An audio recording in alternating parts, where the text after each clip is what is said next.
this is supposed to be mathematical physics. And as you know, there are different styles of doing mathematical physics.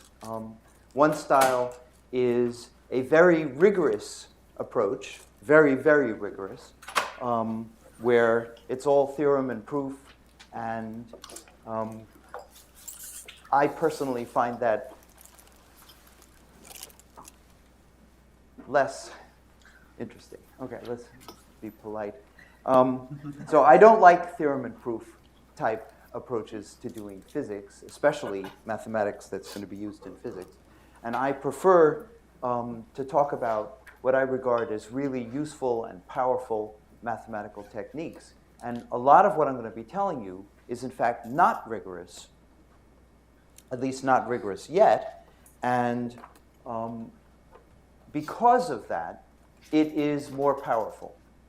Okay, so the more rigorous you get, in fact, the less powerful you are. And that's because the more general you are and the more rigorous you are, the less you can use it to solve new problems. Okay, proving general theorems is often not very useful. And I'm going to be showing you how to solve problems, the kind of problems that you're going to encounter in physics. And that's going to be the purpose of this course. So what I would like to do is to develop the kind of mathematics that you need to solve very, very, very difficult problems. Okay, that's the objective here. I don't know how much I'm going to cover, and that kind of depends on how interested you are and how fast we can go. And I know how successful I am because I can look at you while I teach. And if I see you drifting off, then I'll have to go slowly. And if I see that you're following me, then we can go faster. Okay. So let me begin by giving you a sort of partial outline of my course. That is an outline, I guess, of this course. Why do the lights keep going down? That's a, You just have to say the word. yes, you just say, turn up the lights. Okay, so what I want to begin with is talking to you about perturbation theory. If you have a very hard problem to solve, in fact, let me put it this way. If you take most courses in undergraduate or graduate school, they tend to concentrate on problems that you can solve exactly. And it's very nice when you have a problem that you can solve exactly, but almost no problems are exactly solvable. That's the problem. That's why it's difficult. And all the exactly solvable problems, and there are about 3 or 4 of them, that's all, have already been solved, unfortunately. And all the rest of the interesting problems that need to be solved cannot be solved exactly. And you're going to need to have tools for solving what I will call, generically, a hard problem. Okay, let's see. This is an attack stick. Okay, so this is what we're going to try to talk about, hard problems and how you can solve them. Okay, and there are basically only 2 approaches. Either you can use numerical methods, and this is not a course on numerical methods. Okay, so one possibility is that you can use numerical methods. I don't trust most numerical calculations because I tend to think of them as being like a sausage. They're just fine until you find out what went into them.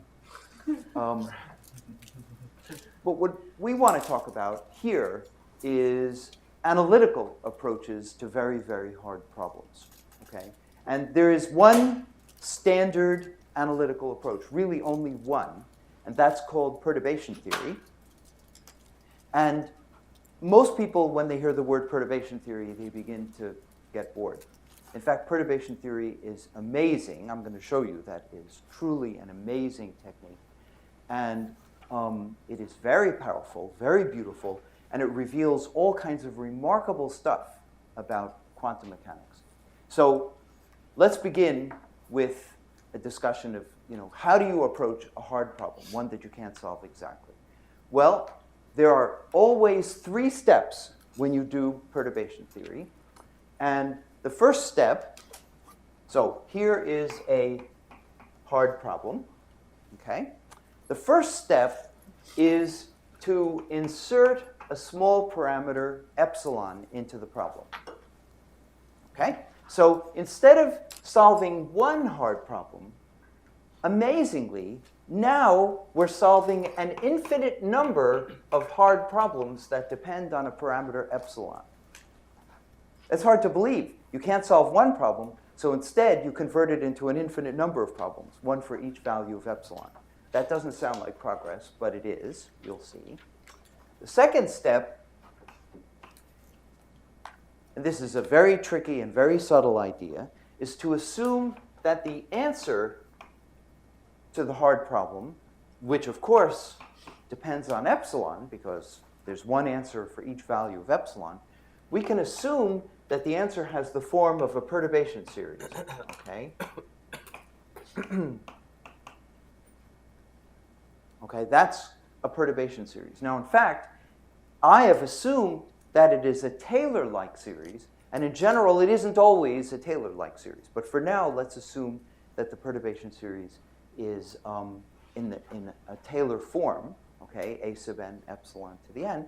And the objective now is to calculate the coefficients in the series, okay? So we calculate a0 and a1 and a2, and if you're a professor of mathematical physics, you could probably calculate that much. If you're a graduate student, you could probably calculate a few more because you're willing to work harder. And if you're an undergraduate student, and if you're in high school, you can calculate lots of coefficients. And now we have the many terms, maybe even an infinite number of terms, if you're lucky, in the perturbation series. And now what do? Well, the answer is you add up the series and you calculate the answer.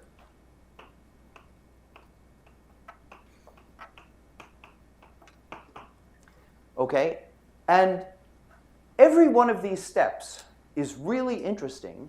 It can be very subtle and very tricky, and it requires a lot of art, a lot of interesting mathematics. But the basic question is, why does this procedure work? If it works, why does it work?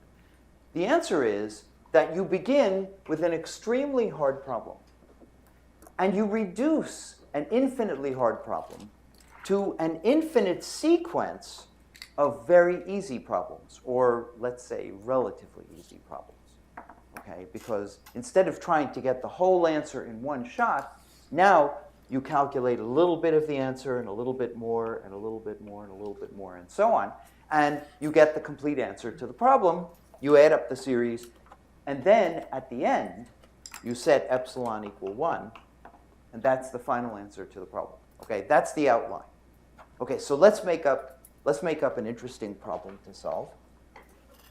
And let's see how powerful this tool really is. So what's a hard problem? Well, how about solving this equation?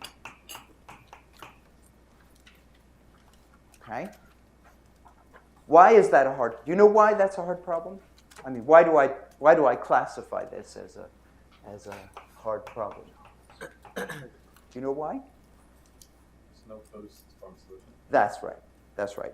You know from high school, or junior high school, quadratic formula for quadratic equations, and there is some other formula. Do you know? For cubic equations. Cartons. You can write down an exact solution to a cubic equation. Same with a quartic equation, but that's it, no more. So I wrote down a quintic equation, and you can't write down the answer. So by definition, this is not an exactly solvable problem. You can't write down the answer. Okay, now suppose your problem is to find the real root of this. By the way, what do you think the answer is going to be? I mean, roughly. Can you guess? If we're looking for the real root. The problem is to find, the real root.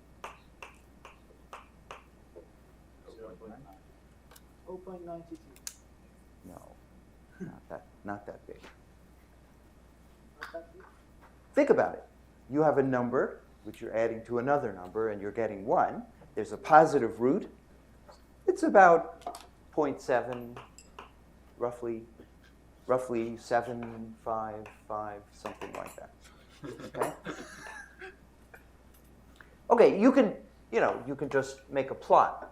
Draw x to the 5, draw x, add this to this, and ask where does it cross 1, right? And it's going to be about 7, it's about 3/4, something like that. Okay, so we say, fine, we know we can't solve this problem exactly. Let's try to use perturbation theory. So step 1, we have to insert an epsilon. Now this requires a lot of art and a lot of cleverness because there are lots of places where I can put an epsilon. Okay? There are many possible places to put in an epsilon. Let's take one possibility. Let's put it over here.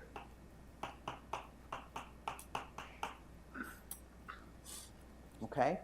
Now, if you are doing, have you had any quantum field theory yet? You've had some exposure. So,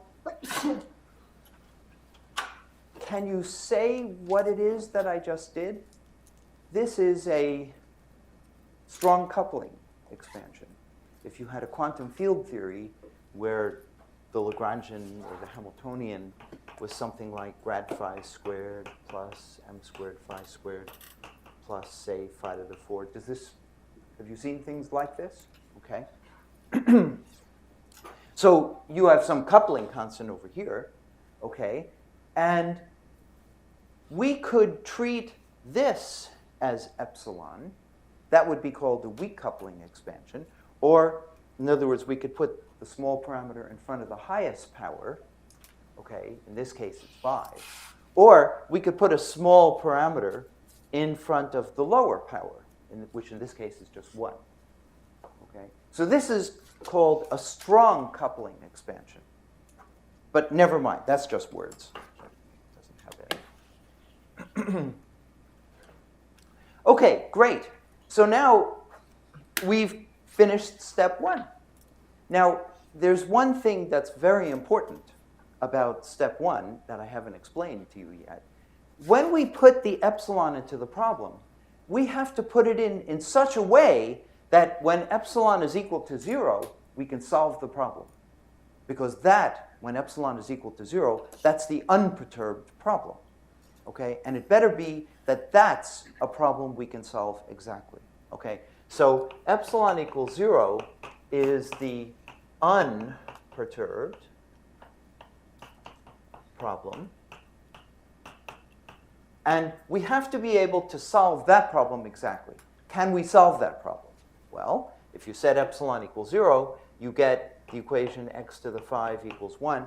And yes, I can solve that problem exactly. And if we're looking for the real root, I see that the answer is x equals 1. Okay? So that's actually not bad. I mean, you know, as things go, if we were doing astrophysics or something, you know, if the answer is 3/4 and we get 1, well, it's not bad. You know? I mean, if 23% of the universe is dark matter and we come up with, say, 18% or 30%, that's pretty good. Okay, good. So we have solved the unperturbed problem. Okay. So that's as much as we can say about step 1. And by the way, what is this 1? What is this 1 going to be? That is precisely the first term in this perturbation series. You understand that? So we have replaced one problem by an infinite number of problems. Okay? But now we're going to look for an answer. Here's step 2. We're going to look for an answer in the form of a series like this. So the first term in the series is 1, because that's what you get for epsilon equals 0. And then we have A epsilon plus B epsilon squared plus C epsilon cubed, and so on, like that. Okay, great. Okay, so now the next thing we have to do is to try to calculate these coefficients in the perturbation series. Okay, so how are we going to do that? Well, what we have is this equation here, and what we have to do is to substitute this series into that equation. And there's one technical problem, and that is, how do we raise this series to the 5th power? Okay, so let's just do a side calc. Can everybody see if I work over here? Yeah. Okay, so the question is, how do we raise 1 plus something, s for something, to the 5th power? Okay, well, the first term is 1, and then we have 5 times that something, plus 10. All right, 10 times that something squared, and so on.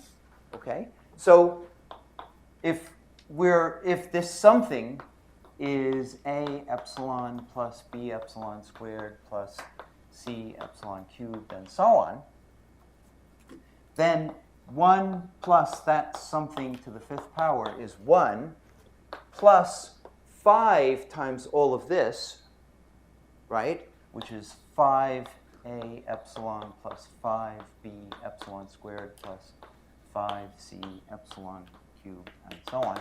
And then we have plus 10 times the square of that. Okay? So if you square that guy, what do you get? Well, first we'll square this term, and you get A squared epsilon squared. Right? And then you get 2AB epsilon cubed, and more terms, and I'm tired already. Okay? So if you write this out, you get 1 plus 5A epsilon plus epsilon squared, and there are 2 terms. There is a 5B plus a 10A squared. Okay? And I don't know whether we have the strength to keep going, but maybe. Okay, then we have 5C, we have epsilon cubed times 5C, and then plus 20AB. Okay, great. So now, this is the technical part of the calculation. It's kind of boring, but let's go ahead and do it. So this equation here, the one we're trying to solve, says that 1 is equal to, first, we have this x to the 5 term.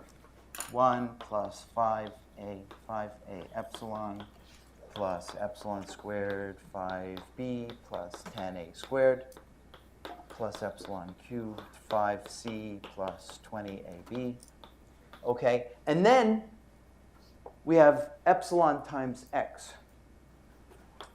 Okay, so epsilon times this series is just epsilon plus epsilon squared a plus epsilon cubed b.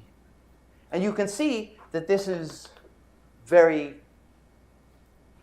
long and messy and busy, but this is trivial, okay? I mean, you can do this if you're in junior high school. Okay? This is not hard. Now, what do we do next? The left-hand side is a series in powers of epsilon. The right-hand side, well, that's a series in powers of epsilon too, but all the coefficients in the series are 0 except for the first one. What am I going to do? Equate the coefficients. Right. What right have you got to do that? Why is it true that the coefficients on the right-hand side have to agree with each power of epsilon, have to agree with the coefficients on the left-hand side? Why is that true? Well, on one thing, I could put everything on the left-hand side.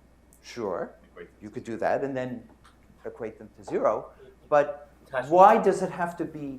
Why does it have to vanish term by term? It's Because we have not true for any defined epsilon. epsilon yet. Well, it's because Taylor series are unique.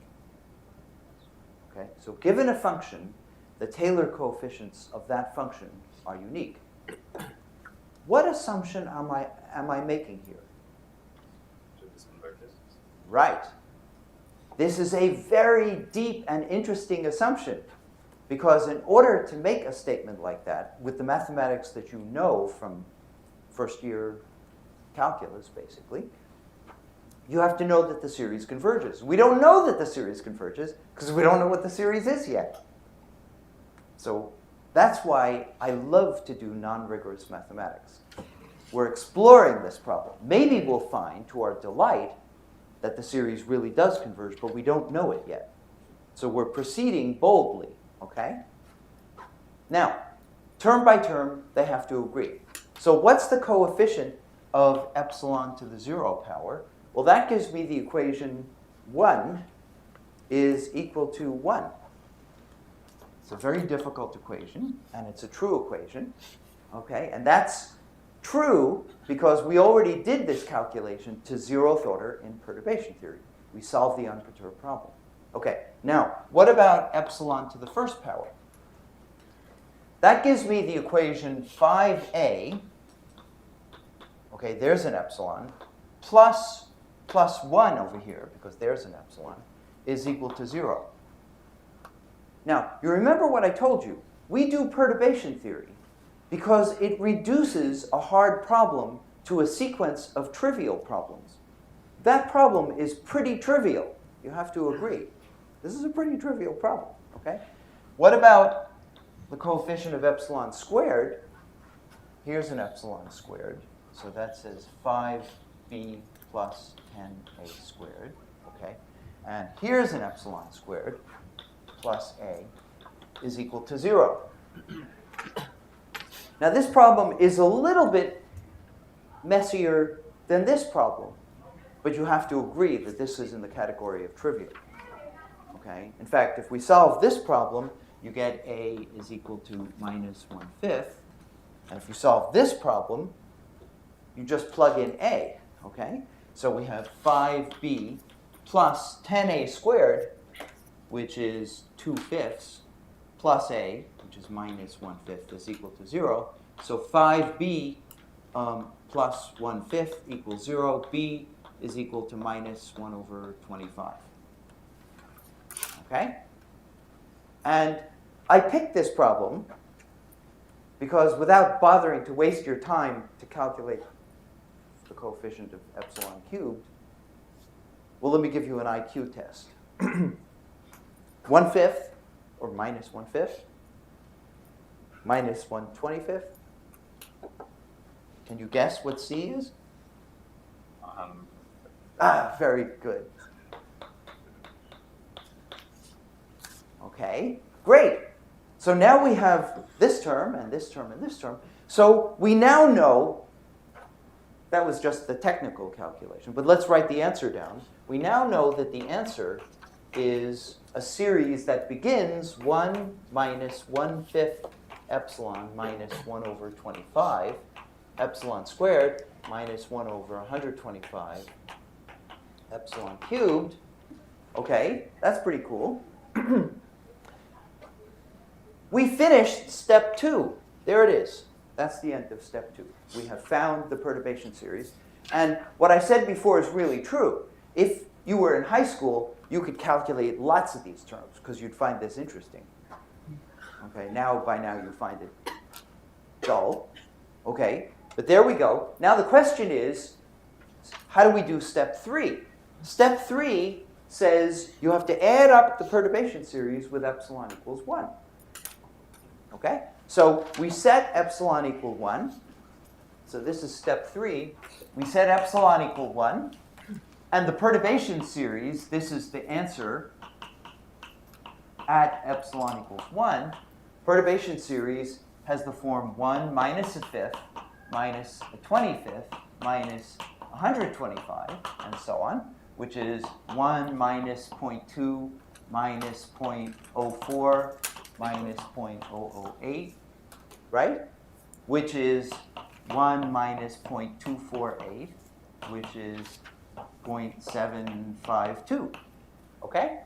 That's the answer that we get, 0.752 so far. Okay? And the correct answer is 0.755. Okay? So with that amount of work, which is really trivial amount of work, very lowbrow, we're off by 3 parts. The error is 3 parts in about 750, okay, which is a fraction of a percent. So we did a very small amount of work, and we got a very good answer. We didn't get the exact answer, and we know that we can't get the exact answer. We know we can't do that. But we did get a very accurate answer, and if we do more work, we get paid for it. The answer gets more and more and more accurate. Okay? So again, why do we do perturbation theory? Because it takes a very, very hard problem, this very hard problem, and reduces it to an infinite sequence of easy problems, and we solve them one at a time, and we get an answer that becomes increasingly accurate as we do more and more work. Okay? That's what this course is going to be about. Now, this is deceptively simple. This is really simple. For example, let's begin. Can you tell me, you guessed the 1 over 125. Can you tell me the next term? I think it should be positive. At some point, this has to rise up again. You're absolutely right. Whoops, how do we, wait, let's move up. Okay. So the next term happens to be 0. It's not as simple as you think. However, if there are people here who like to solve interesting problems, in fact, you can find a formula. You can guess, just by calculating a bunch of terms in that perturbation series, you can guess a formula. Great, thank you. You can guess a formula for the nth term. Okay, now I'm going to show you some more terms in the series. This is the problem that we've been talking about, and here is the exact answer. You know, you can put it on a computer, find the exact answer. This is the problem that we solved, and if you want to go through the trouble, this is what the sequence of easy problems looks like. This is what the coefficients look like. Okay? It turns out the 4th coefficient is 0.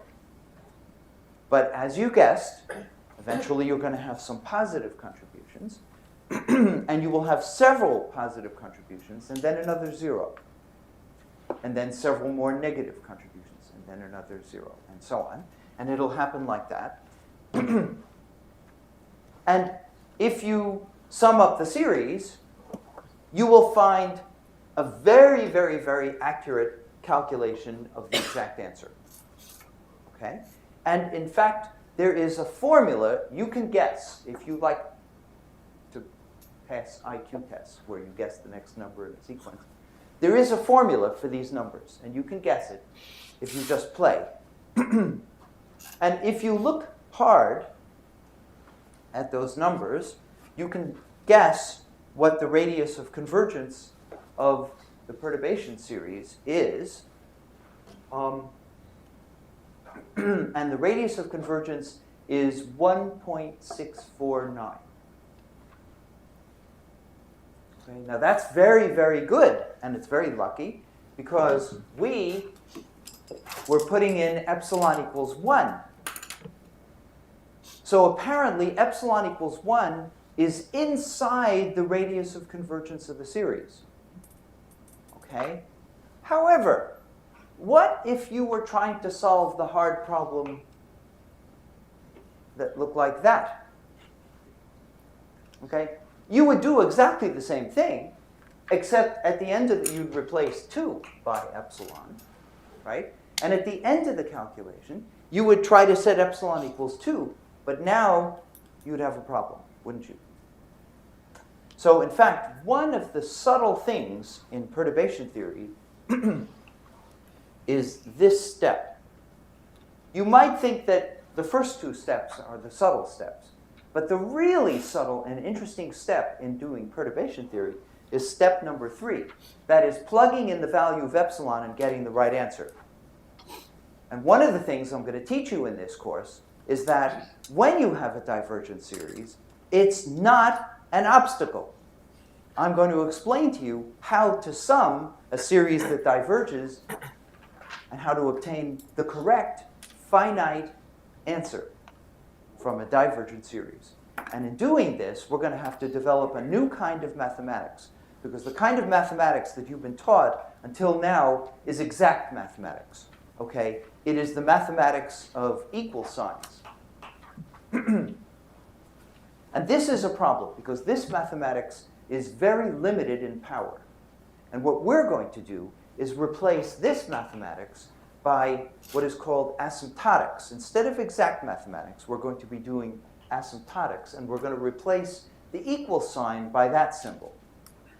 And this is a much more powerful kind of mathematics because it is not exactly correct. Okay? So it's going to be far more powerful. Of course, when I say it's not exactly right, I want to emphasize that it is arbitrarily accurate. So there's a difference between saying that f is equal to g. This means f is exactly equal to g. There's no difference between f and g, none whatsoever. Or when I write down an equation like this, f is asymptotic to g, that means that f comes arbitrarily close to g without actually being equal to g. Okay, now you may think, what's the difference? And it turns out there's all the difference in the world because this kind of mathematics allows us to solve incredibly hard problems. Okay? And it's based on the fact that having a divergent series is no problem at all. In fact, we're going to learn that divergent series converge to the answers, converge to the things that they represent, much faster than convergent series. Generally, we're kind of disappointed if we get a series like this that converges. Okay? It's much better and faster if the series diverges because we can extract the answer far more efficiently and far more rapidly.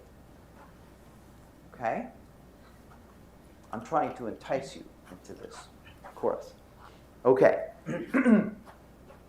Okay, so let's look at a slightly different way of solving that problem, because I think this will emphasize what's going on.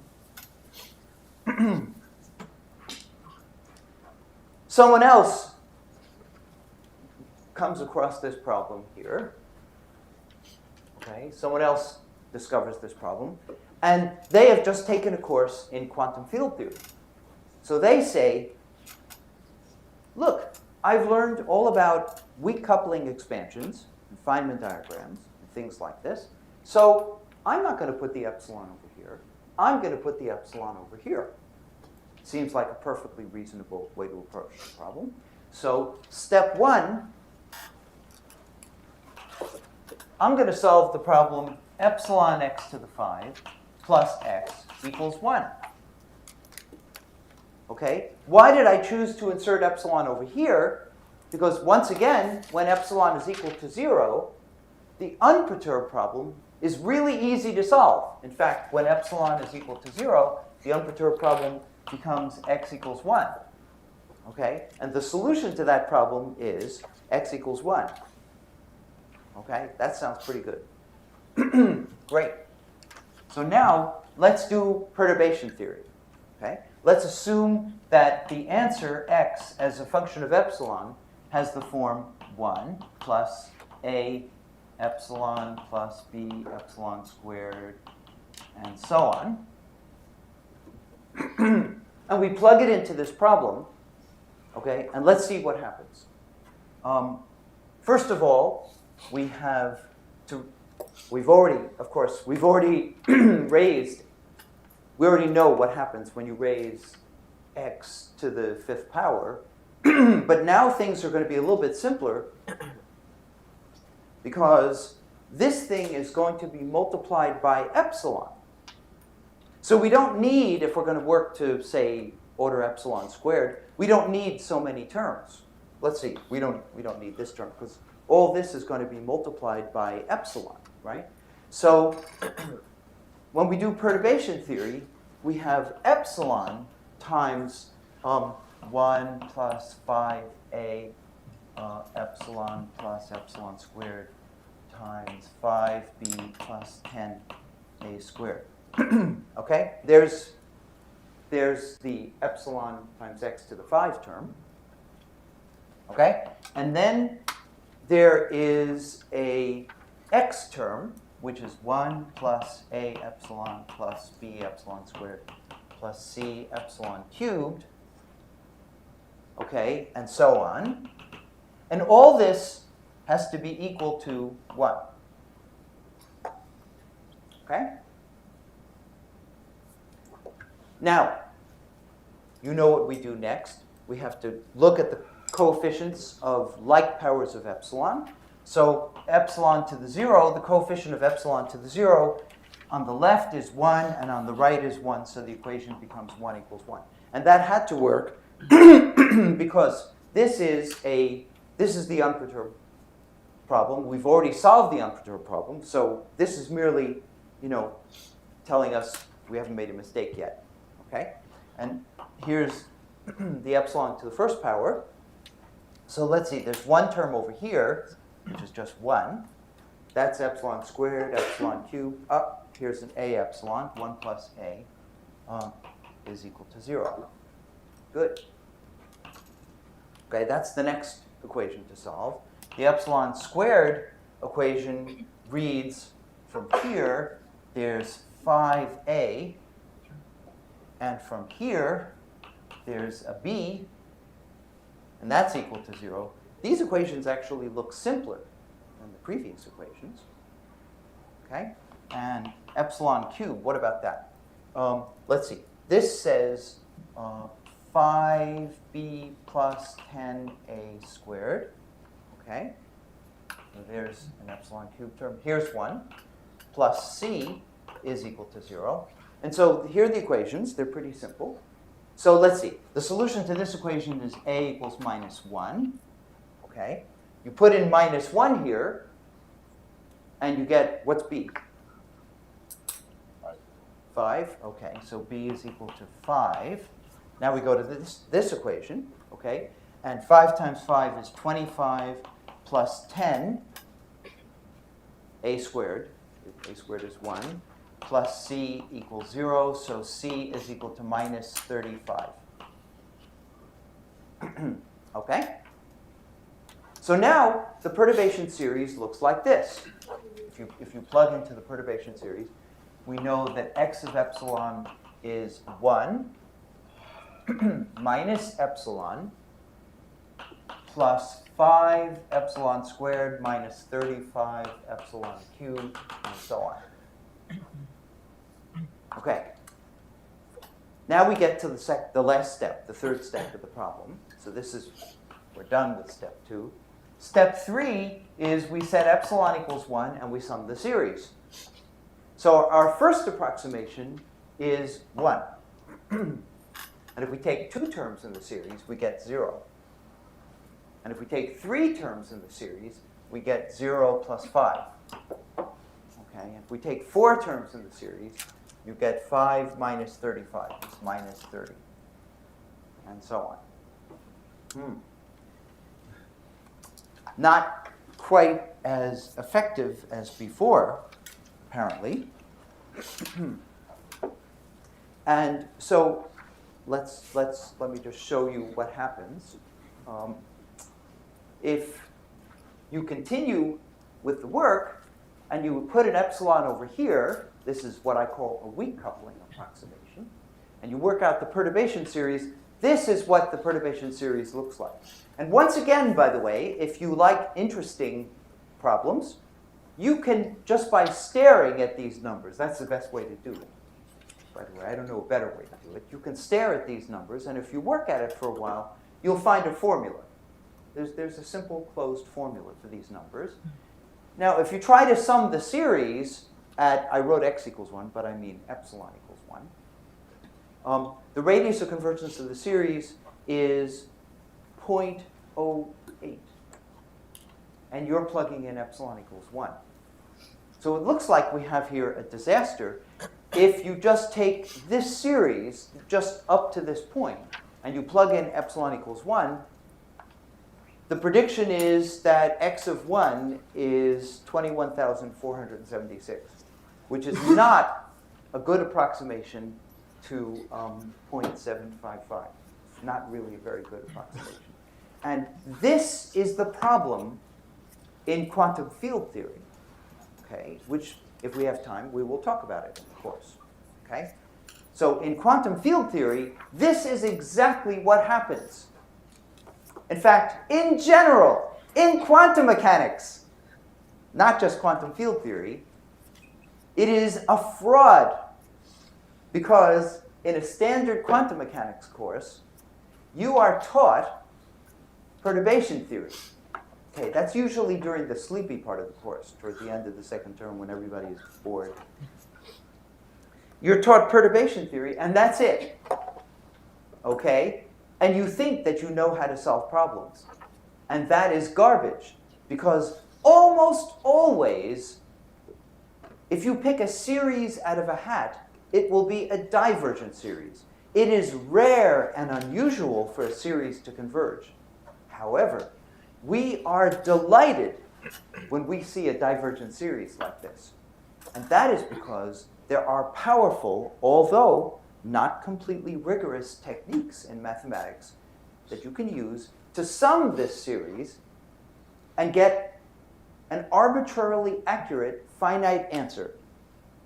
And not this answer, of course, but the answer 0.755. Okay, and I'm going to be teaching you those techniques. It's hard to believe that you can sum a divergent series and get a finite answer, a meaningful finite answer, but you can. One such technique is called Pade summation, and we're going to talk about that. But there are lots of techniques, such as Borel summation, that we're going to learn. Okay, so we need to learn how to sum a series. Okay, and one thing that I will be teaching you in this course is how to sum a series if it converges, because the general rule is that if you are given a series and you have to add it up, the dumbest thing that you can possibly do is add it up. Okay? If you need to find the sum of a series, the worst possible technique is to add the numbers in the series together one at a time. It's a terrible idea. There are much better ways of summing a series. Okay? And if the series diverges, it's not only a stupid idea, it doesn't work. Because if the series diverges, you know what the answer is. It's infinity. Okay? So this is the outline of the course. I was thinking about how to organize the material in this course. And this is what I came up with on the airplane. I hope it works. What do you think? Yeah, it worked the last 2 times. It worked. Okay, so we'll try it again. So basically, this is the beginning of what I will be talking about. I will first show you how to sum a convergent series. We're going to spend a day talking about things like that. I will then show you how to sum a divergent series, and we will apply it to various interesting series that we get solving hard problems. And what I want to do in this course mainly is to teach you some once you know how to sum perturbation series, teaching perturbation theory is no longer a fraud because it's something that you can really use. Okay, when you get a divergent series, you're going to learn what to do with that series. And I would like to teach you some very, very fancy techniques, perturbative techniques. I'd like to teach you boundary layer theory, which is a very powerful technique for solving very difficult differential equations. And boundary layer theory, in fact, is a special case of an even more powerful perturbation theory called WKB. WKB, how many of you have seen WKB or heard it talked about? Good. Okay. I doubt that you've seen it done correctly. It's a technique that is usually just run over very, very quickly, but it is an incredibly beautiful idea. And I would like to talk about that. And depending on how strong you are, maybe we'll do lots more. Who knows? Maybe we'll do multiple scale perturbation theory, which includes WKB as a special case. We'll just have to see how interested you are and how fast we can go. Okay. The Shanks transform is what I'm going to be talking about next time, and I don't want to begin talking about it now. The Shanks transform is a technique that we're going to use to solve convergent series. Okay? But before we get to some of these techniques, what I want to do is talk a little bit more about this problem, because I want to find out why it is that this problem is this seems to be a really nice problem, the way we solved it over here. And the way we solved it over here, it wasn't such a nice problem. Okay, it seemed to give us difficulties. Can you tell me why that is? Why is it that solving the problem this way didn't seem to be so effective, at least at a naive level? It gave rise to a divergent series. Why is it that this method wasn't as useful, superficially at least, as this method? What was the difference? Why is putting an epsilon over here different from putting an epsilon over here? In this case, we put the epsilon over here. In the second case, we put the epsilon in front of the x to the 5 term. What's the difference? Why is there a difference? Yeah. Something about the number of roots changing with epsilon. Very, very good. Excellent. Because there you have one root and then suddenly you have 5 Excellent. roots. There you have Excellent. You're absolutely right. Okay? So there's a difference. In this problem, we put an epsilon into the problem in such a way that nothing abrupt happened at epsilon equals 0. That is, as you go down to the unperturbed problem, there were always 5 roots. But something very strange happened over here. When epsilon was equal to 0, there's only 1 root and not 5 roots. So the question is, where'd the other 4 roots go? Okay? So I would like to ask, can we solve this problem approximately? We can't solve this problem exactly, but can we solve this problem approximately when epsilon is approaching 0? Now, we don't know the mathematics for doing this. Okay? Of course, we would know the mathematics if we had a quintic formula, but we don't have a quintic formula. So I need to teach you new mathematics. Okay, and that's the next step. So let's begin by talking a little bit about asymptotics.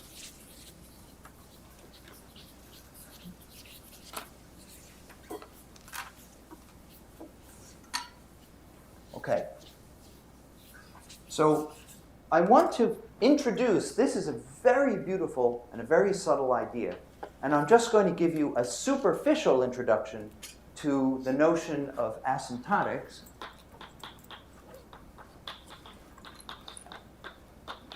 Okay, and remember, asymptotics is, in fact, when I explain this to classes that I teach,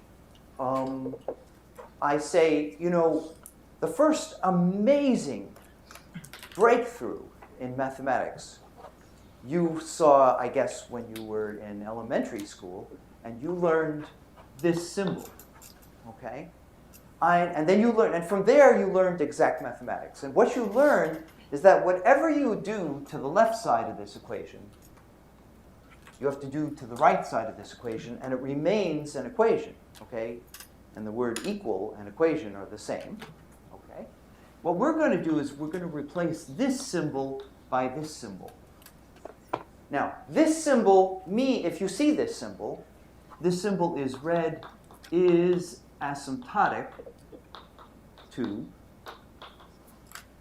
This symbol means is equal to. This symbol means is asymptotic to. Let me tell you what this symbol isn't. This symbol, don't make a mistake. There are a lot of symbols that are written down by sloppy mathematicians, or maybe there aren't any sloppy mathematicians, but sloppy physicists. You know, you see things like this. Have you seen that symbol? Or maybe this symbol? Or, I don't know. You've seen various. Forget these symbols. These are ridiculous symbols. I mean, you've seen. I think this symbol means is approximately equal to, but I don't know what that means. Is approximately equal to. Is 3 approximately equal to 4? That's a ridiculous question. Of course it isn't. 3 is 3, 4 is 4. Of course, it is true that the square root of 3 approaches 2 for large values of 3. Okay. But in general, 3 is not equal to 4. It's also not true that 99 is approximately 100, because it isn't. 99 is 99, 100 is 100. They're different. So, you know, you could try to introduce fuzzy thinking into mathematics and say 99 is very much like 100, but it isn't. Okay, and this symbol here is a very precise symbol. Okay, so what I want to define for you is what it means to say that f of x is asymptotic to g of x. Okay, and it turns out already this is not a correct statement of anything. Okay, this doesn't mean anything. Okay, or it's an incomplete statement. It's like the sentence that reads, the rest of this sentence is written on a rock in. Okay, this is an incomplete sentence. So, an asymptotic approximation, okay, or this is an asymptotic relation, okay, must be associated with a limit. And a correct statement would read, f of x is asymptotic to g of x as x approaches x naught. Okay, and I don't have to write as. Okay, this is a correct statement. And let me tell you what this means. It means that the limit as x approaches x naught of f of x over g of x is 1. That's what it means. Okay, so let's write down a few asymptotic approximations or asymptotic relations. Sine of x is asymptotic to x as x goes to 0. Is that true or not? Okay? And by the way, and let's write another one. E to the x is asymptotic to 1 as x goes to 0. Is that true? You notice something very interesting happening. This is a rather complicated function. And this is quite a simple function. Okay? Same here. This is a rather complicated function. This is quite a simple function. Asymptotics is a way of replacing very complicated functions, like Bessel functions, or functions that don't even have names, by functions that do have names and that are very simple. So asymptotics is a way of simplifying mathematics that's very, very, very complicated. Okay? So this is a correct statement. How about the equation x cubed is asymptotic to 0 as x goes to 0?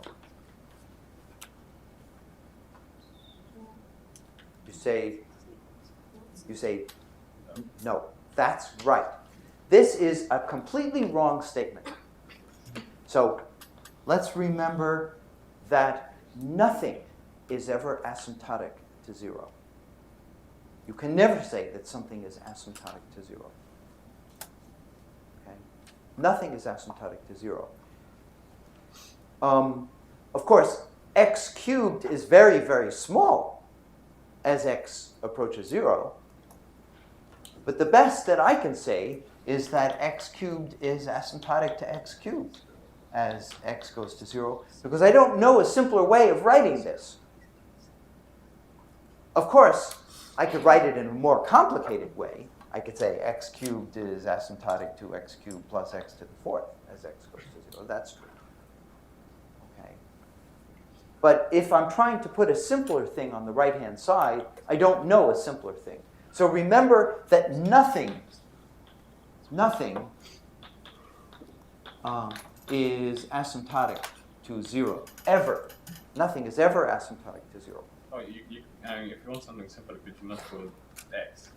What's that? You could put x cubed is equal to x. Is asymptotic to x? No, it isn't. Now, as x goes to 0. No, it's not true. X cubed is not asymptotic to x as x goes to 0. Oh, yeah. Okay, because the ratio of x cubed over x either approaches infinity or 0, but not 1. Okay, so this is a quick definition of the asymptotic symbol, and there are 2 different asymptotic symbols we're going to use in class. One of them is this symbol here, but there's another symbol that's also very useful, and that's this symbol. Okay, and this symbol is read is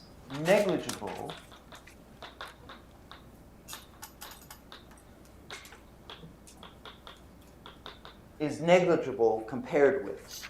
Okay, so for example, x is negligible compared with 1 as x goes to 0.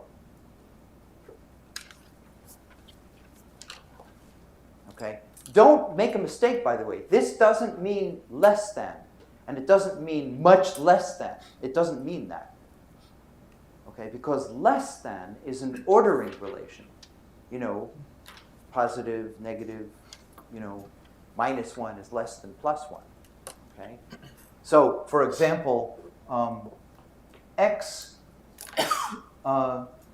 is, say, x squared is, or let's say minus x squared is less than 1. That's certainly true, okay, if x is real. Certainly less than 1. But 1 is negligible compared with x squared, or minus x squared, okay, as x goes to infinity. So what does negligible compared with mean? It means when you say f of x is negligible compared with g of x as x approaches x naught. What this means is that the limit as x approaches x naught of f of x over g of x is 0. So over here, that limit is 1. So they're approaching each other. Okay. Over here, f is becoming negligible compared with the other because this ratio is going to 0. You understand? That's a quick dose of asymptotics. Okay. So let's see how you would use asymptotics to understand a problem. Because, good, time is going to be right. Good. Okay. So you pointed out that what we did over there was we lost some roots. And the question is, where did the other roots go? Where are they? Okay, we lost 4 out of the 5 roots. Where'd they go? They just disappeared out of the universe or something like that? Where'd they go? So to understand where those roots went, let's go back and think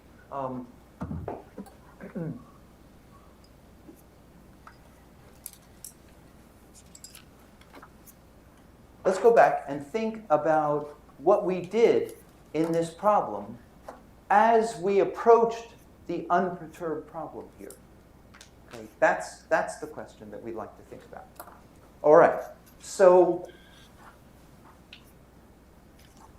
let's try to understand the problem x to the 5 plus x equals 1 when you put an epsilon in front of here, and when we examine this problem in the limit as epsilon goes to 0. what happens? Okay. Now, asymptotics is fantastic because problems that you cannot solve exactly, problems that you cannot solve when they contain an equal sign, suddenly become very easy to solve when you have an asymptotic sign. Okay? So how do you solve such a problem? Well, you notice that there are three numbers in this equation. Okay? In fact, let's make a general statement before we approach that. Suppose I have an equation that says f of x plus g of x equals h of x. Suppose you have such an equation. Okay? And suppose g of x is negligible compared with f of x as x approaches x naught. Suppose that's true. Okay? What can you then say? I heard you say it exactly right. Somebody whispered it. But f is asymptotic to h. exactly. If f of x is negligible compared with g as x approaches x naught, then, okay, let's say, if this is true, then I can throw away f of x and I can conclude that g of x is asymptotic to h of x as x approaches x naught. That's the connection. The f of x. No. Sorry? Oh, I'm sorry. That f of x is asymptotic to h. G is negligible. So f is asymptotic to h of x as x approaches x naught. Okay?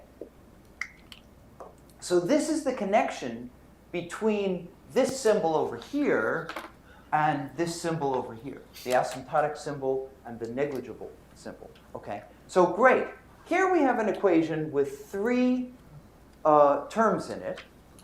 And we're considering what happens as epsilon goes to 0.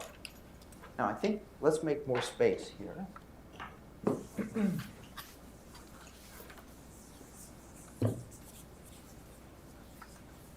Now, typically, not always, but typically, what happens in a situation like this, where we have an asymptotic limit, typically what happens is that one term becomes negligible, and the other two terms become asymptotic to one another.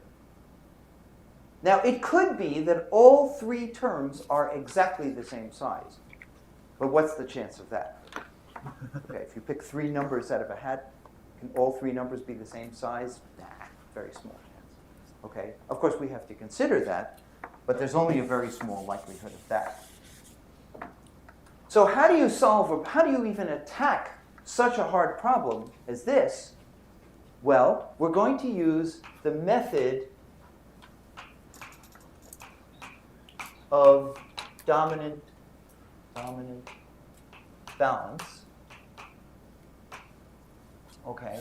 The method of dominant balance consists of saying it's likely that one of these two terms becomes negligible, and the other two terms are now asymptotic to one another. Well, which term becomes negligible? Well, there are three possibilities. The first possibility is that 1 becomes negligible. We can throw away 1. And that epsilon x to the 5 would now be, plus x would be asymptotic to 0.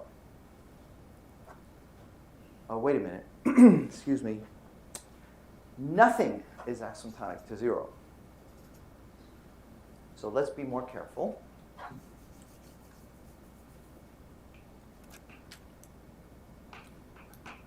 If we can throw away 1, then it must be that epsilon x to the 5 is asymptotic to minus x. That's one possibility. We don't know if that's a correct possibility. A second possibility is maybe we can throw away x. Maybe x is the thing that's negligible in this equation, in which case epsilon x to the 5 would be asymptotic to 1. This is in the limit as epsilon goes to 0. And this is as epsilon goes to 0. And a third possible statement would be, so we've thrown away 1, we've thrown away x, maybe epsilon x to the 5 is negligible, okay? And we conclude that x is asymptotic to 1 as epsilon goes to 0. So let's look at each of these statements in turn and see if any of these are correct. Okay? We don't know which of these might be correct. Let's see. What about this one? Is this a correct statement? Well, asymptotics is self-referential. Do you like self-referential statements? It's very hard to prove things with asymptotics, but it's very easy to verify things. Okay? So take this statement. If it's true that epsilon x to the 5 is negligible, then it must be true that x is asymptotic to 1 as epsilon goes to 0. Could x be asymptotic to 1 as epsilon goes to 0? If it is, would it then be true that epsilon x to the 5 would be negligible? Sure, because epsilon is going to 0. If x is asymptotic to 1, that means it's very close to 1. You raise it to the 5th power, you multiply it by epsilon. Can we neglect this compared with the other two terms in the equation? Yes, this is perfectly valid. Okay? In fact, that is true about what we wrote down here. Okay? In fact, there is a root that is very near 1. Okay? In fact, it's 3/4. That's quite near 1. Okay, so this is okay. There's nothing wrong with this. But we didn't learn anything we didn't know. What about this? Well, asymptotic equations are like ordinary equations, equations with equal signs, in the sense that you can generally do the same thing to both sides of the equation, and it still remains asymptotic. So for example, I have an asymptotic equation here. How would I solve this equation? Well, I begin by dividing by epsilon. X to the 5 is asymptotic to 1 over epsilon as epsilon goes to 0. Take the 5th root. So x is asymptotic to 1 over epsilon to the 1/5 as epsilon goes to 0. Okay? And by the way, when I take the 5th root, there are 5 possible roots I get here. I really shouldn't write 1. I should write omega, where omega is one of the 5th roots of 1. You know some complex variables. What are the 5th roots of 1? What would omega be? E to the power of E to the 2 pi I over 5, or e to the 4 pi I over 5, and so on. Those are the 5th roots of 1. Okay, so omega is a complex number, and when you raise it to the 5th power, you get 1. So this is the solution to this equation. That's the asymptotic solution to this equation. Now, was it valid to throw away x? Well, as epsilon goes to 0, you could see that x is blowing up, right? Because there's an epsilon to the 1/5 in the denominator. You all see that? So we looked at this equation and we said, throw away x. Okay, that's what we said, throw away x. Keep these two terms. So for example, we kept the term 1 and we threw away x. But you notice that x is gigantic. It's blowing up. It's going to infinity as epsilon goes to 0. And we threw it away, and we kept 1. Was that valid? No, it's not valid. Contradiction. Okay? So asymptotics is self-correcting. It says you made a wrong assumption. Well, there's only one remaining possibility, and I sure hope this is going to be it. Okay? Now, if x is not equal to 0, we can divide both sides of this equation, this asymptotic approximation, by x. And we get epsilon x to the 4 is asymptotic to -1 as epsilon goes to 0. And now what do we do with this? This is an asymptotic equation, or an asymptotic relation. Okay? Let's divide by epsilon. X to the 4 is asymptotic to minus 1 over epsilon, as epsilon goes to 0. Now let's take the fourth root. X is asymptotic to minus 1 over epsilon to the 1/4, as epsilon goes to 0. But it's not really 1 here, right? It's one of the fourth roots of 1, or of minus 1. Okay, so I'll write here omega, where omega to the 4th is equal to minus 1. One of the 4 roots of minus 1. Okay, now what did we do here? We threw away 1, but we kept x and epsilon x to the 5. Was that valid? Yes. It is true that 1 is negligible compared with x, okay, which is of order, 1 over epsilon to the 1/4. This is a valid equation as epsilon goes to 0. Okay? That's perfectly okay. Therefore, now we know that x has this form. And now we know what happened to the other 4 roots. We have just calculated approximately, using asymptotics, the other 4 roots. And we know we know the solution to this puzzle. Where did the other 4 roots go? The other 4 roots, these are the 4 roots of minus 1.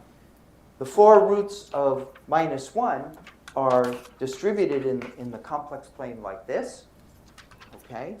And the distance from the origin in the complex plane is going to infinity, right? It's going like 1 over epsilon to the 1/4. So the other 4 roots went off to infinity like this. That's where they went. Okay? Do you see that we have cracked into this very, very hard problem by replacing the equal sign by the approximation sign, the asymptotic approximation sign? Okay? And in fact, this is just the first approximation. We can develop an entire series where this is the first term, okay? And we can find more and more and more precise approximations of the roots of this polynomial equation.